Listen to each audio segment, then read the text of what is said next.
Once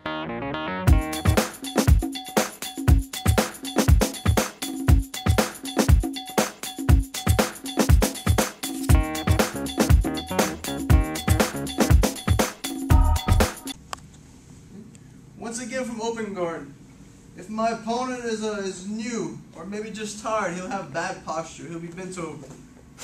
I want to take advantage of that. I'm going to pull his grips. If I need to break the grips off my pants, I pull and kick. 1, 2. From here, I'm going to pull up with my arms and load on my legs. Easy as doing a leg press in the gym.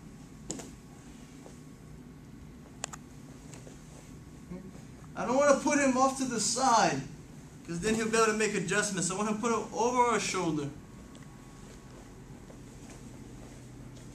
Over his shoulder. And now I'm going to cross his hands when I go.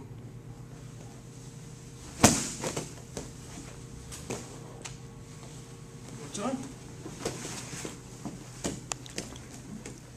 It's called the helicopter sweep. Move him here. And from here I can take my time. He's not going anywhere.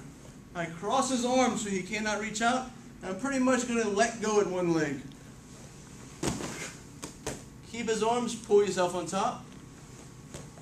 And you can transition to the mounted position or an armbar.